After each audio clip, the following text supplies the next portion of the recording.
Hello, learning nerds. Welcome on in to the nerdiest podcast you're going to hear today. I'm your host. My name is Dr. Luke Hobson. I'm an assistant director of instructional design, an instructor, an author, blogger, and podcaster. And my purpose is to be able to help you learn more about teaching, learning, and designing meaningful, relevant, and interesting types of learning experiences. And you can find all of the resources that I have for you over at drlukehobson.com. Today's episode is all about future thinking and trying to reimagine what instructional design jobs will look like. So please join me in taking out your crystal ball and putting on your tinfoil hat and trying to think about where are we really going as a field.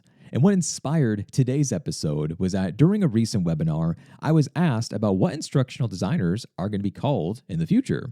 What's interesting to think about is that since our field came to be, we have gone by many, many names. To do a quick history recap, in the 1940s and 50s, we were training specialists and instructional developers. In the 60s and the 70s is when the quote-unquote instructional designer became popular, along with instructional technologists and curriculum developers. Gagné's 9 Events of Instruction and Addy certainly helped in influencing these different types of titles. In the 80s and in the 90s, it was the computer-based learning boom, with technology being the focus. Hence, we were called multimedia developers, e-learning designers, and learning systems designers. With the popularity of learning management systems and authoring tools in the 2000s, we saw titles like e-learning developer, learning experience designer, and learning architect. And then in 2010 and beyond, we now have learning strategists, learning engineers, digital learning designers, and different types of titles like that. So what does the future hold for us? Yes, I know, it's kind of a bit of a silly exercise. In some sense, maybe it doesn't matter at all because of the fact, which is kind of funny thinking about this history recap here, we still go by one of our titles from the 60s and the 70s. Even though instructional design, when you think about the name itself of you are designing instructional materials, that's not all that we do. Obviously, it is a part of thinking about that. But now, as we have evolved over time, it's thinking much more about a learner-centric version of putting our learners and our students first and foremost and designing learning experiences really around them and thinking about everything from creating and drafting the right types of goals, learning outcomes, learning objectives to different forms of assessments and using the best and the latest of learning strategies, and then thinking about learning activities and content and putting this thing all together in order to really create something that is going to be impactful for our folks. But for the fun of it, let's take out that crystal ball and let's try to figure out where are we going to go in the future? What potentially might this look like with everything because of the new AI boom, or maybe it's not new anymore, but with the AI trends that keep on happening and with a few other things along the way, here's where my best educated guess is going to land with a couple of different types of titles and what these actually mean. The first job title I will call a personalized learning strategist, or a PLS. Personalized learning isn't new, and one of the main critiques of personalized learning is how difficult it actually is to pull off. Customizing learning to align with each student's strengths and needs and interests while offering them choice and voice and flexibility and achieving these different types of goals and outcomes, that is a Herculean effort. It is hard to be able to create a personalized learning pathway for every person. One project that you may have seen that was a great example of personalized learning was back in the day with a concept that was called EduFlow Academy. And for our course, that was called Instructional Design Principles for Course Creation.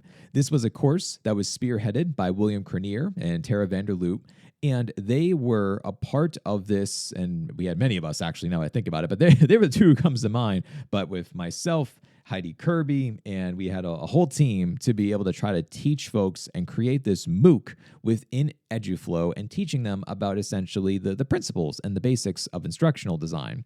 And in this course, the students had the options of selecting different types of learning tracks. So if you wanted to be able to learn about instructional design from a higher education perspective, you had the ability to be able to select this pathway, and then you were placed inside of a mini cohort of higher education instructional designers. The same thing could be said. There was a corporate pathway. There was I think there was a freelance pathway. It's been a couple of years now, but there was these different types of learning tracks to be able to select.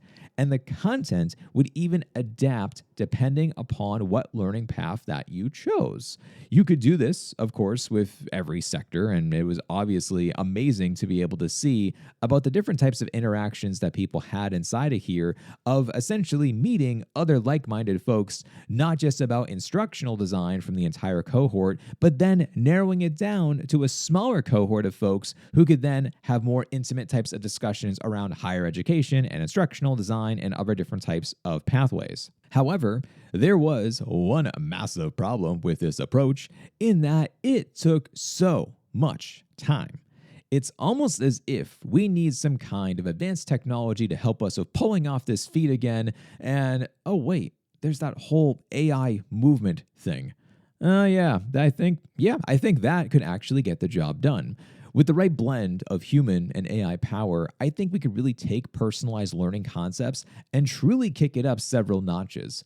What once would have taken us like weeks and months to be able to do to create a personalized learning path for every single person in a course, it now could just take simply days. Do you need to use AI for this kind of role? No, I don't think so. We've done it before in the past with being able to do this, but it very much so does depend if you're going to be doing this without this advanced technology, and all of this is, of course, hypothetical. It would definitely be taking you a lot more time. So making sure that you have that support, the timing in place, the budget, whatever is going to be looking like, that is really going to matter to be able to do this.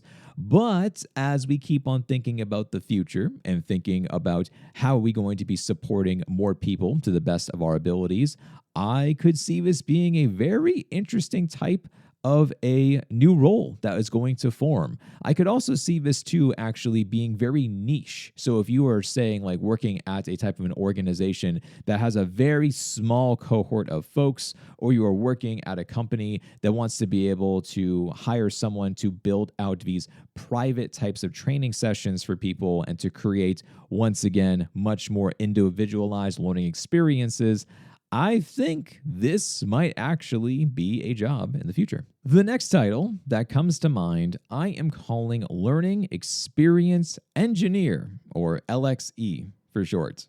If we took a systems thinking approach and blended learning sciences, UX, and data analytics, we would get LXE. Imagine a field where structured courses were frowned upon, and instead, intelligent, adaptive learning ecosystems were the actual focus. The learning environment would be a living, breathing, walking thing in a sense, that it would have to adapt based around the performance of the folks taking the type of learning experience, being able to track their metrics, and being able to make predictions and then to be able to change this inside of a learning environment. Learning experience engineers would design adaptive learning platforms that leverage machine learning to adjust the difficulty and sequence of content based on each learner's progress. Every kind of advancement with AI would most likely be used in this type of scenario. AI tutors, for instance, could be utilized and provide real-time feedback. Chatbots could answer learner questions asynchronously, and natural language processing systems could generate customized learning materials on the fly. In higher education, learning experience engineers might develop adaptive courseware that adjusts in real time based on cognitive load detection, ensuring students receive personalized challenges without becoming overwhelmed. In corporate America, a learning experience engineer might build skills-based AI systems that assess an employee's competencies and automatically recommends different types of hyper-personalized learning interventions.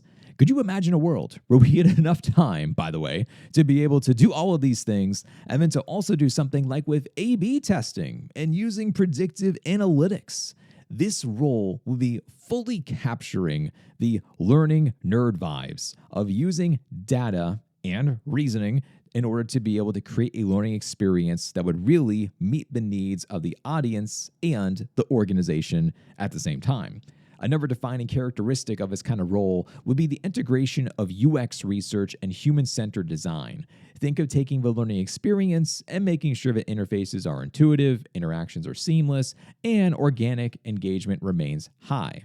This role is not going to be for every organization. I am well aware of that, as I now have read that. I would call it a job posting, whatever. As I now read the summary of what these different types of roles and responsibilities would look like, it's a lot. And it would be someone who has gone through an extensive amount of training and education, and whatever organization would adopt this type of role, they would need to be able to give their employees a lot of time and flexibility. Budget, this would definitely be the right place for the right kind of a fit to make sure that the people in these types of positions are going to flourish. And the final type of job that I've been thinking about, I'm calling Immersive Learning Designer, ILD. Immersive learning is already a specialty of some designers, but with a title like this, it means their world is immersive learning. The idea of putting the students inside of a learning experience that feels so authentic and so genuine that it is completely immersing them into an experience is something that is pretty darn cool to be able to think about. This role specializes in designing a experience-driven learning environment that is going to be leveraging XR technology.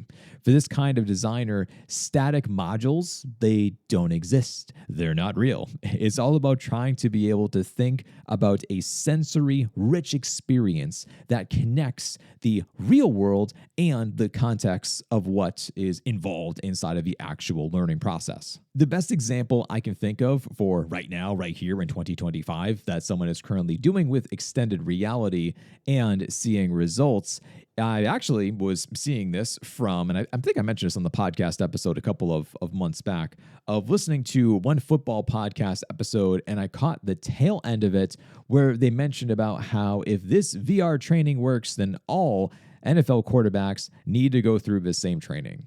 And I remember being like, what on earth are you talking about? I didn't think I'd be listening to something from a football perspective talking about VR training, and then dove in a little bit deeper to find out that this was coming from the fact that the Washington Commanders have a quarterback named Jayden Daniels.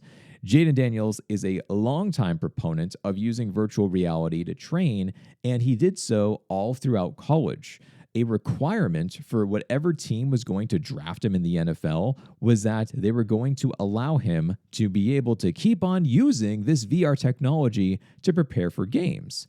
And this was definitely kind of snubbed, laughed at, whatever you want to be able to say, from the more traditional types of football coaches in the NFL. And then now it is getting linked to a massive amount of his success, with his rookie year going phenomenally well, with him only being a play or two away from going to the Super Bowl, which is insane to say. And he credits so much of his mental development from using extended reality, because inside of this virtual space, he can crank up the speed in order to be like ×2 of what it would look like when he was playing a real game. And because of that, when the real game is actually now happening, it is now slower to him because of the fact that he is saying he is able to process this information at a much faster rate and pace inside of his kind of a Oculus looking thing. If you want to be able to Google it, by the way, this is made by a company in Germany called Cognilyse, and they've been doing this with a bunch of athletes, but Jayden Daniels, I think, is now the poster child for this type of a new feature with these different types of products. So it was really interesting to be able to think about how now, from an extended reality perspective, what else could we be doing with this, and where is this going to go? One of the biggest things within our learning environments and our learning spaces is that it needs to get more attention in order to take off. More attention means more research means better practices, more trial and error, and more experimenting to figure out what actually works and what doesn't.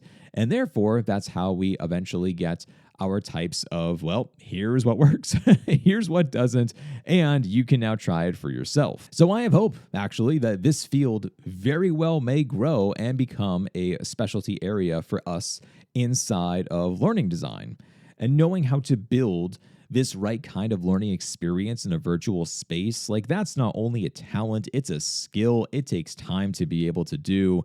And I see this field going in this direction that becomes like a specialty of instructional design. You could have a specialist in virtual reality training, or maybe you are going to have a specialist in micro-learning or competency-based education, or whatever type of new strategy we're going to be talking about in the future. Instructional designers, we take pride in the fact that we are generalists of a sort, that whatever you give us, no task is too daunting. No challenge is too great. We can always figure it out. We can pivot. We can adapt. We're flexible. We are very good at that. But for an organization who knows their employees, or let's say for their students, and they have incredibly specific skills that they want to be able to develop in one certain way, they may call on a specialist. It wouldn't surprise me to hear that other NFL teams are going to be using these types of virtual headsets for going forwards, and someone is going to have to help them with this. I'm assuming it can't all be from the same company, and more competitors are obviously going to come out. So keep an eye out for that in the news. I think this one may come first as opposed to the other two positions that I've been thinking about. And you know what falls into this category too, by the way, would be like a AI learning designer. And while I had that on a list, it's already a thing now. So I was like, oh, it's a future thinking kind of role. And then I stumbled upon some job postings that now are calling for AI learning designers, AI instructional designers. And I was like, whoa, well, now, and here we go. Here is now present time for things where I have not yet found a job posting that fully captures what this is going to do. And of course, I'm just going by job titles is the nature of this type of a podcast episode with you today. But what I'm starting to think about is that if AI is going to be the specialty for instructional designers, hypothetically speaking, it could either take on the path of having an instructional designer who is incredibly knowledgeable with using AI, or you might see this from a title perspective that they want an instructional designer to only build out AI courses and trainings and programs.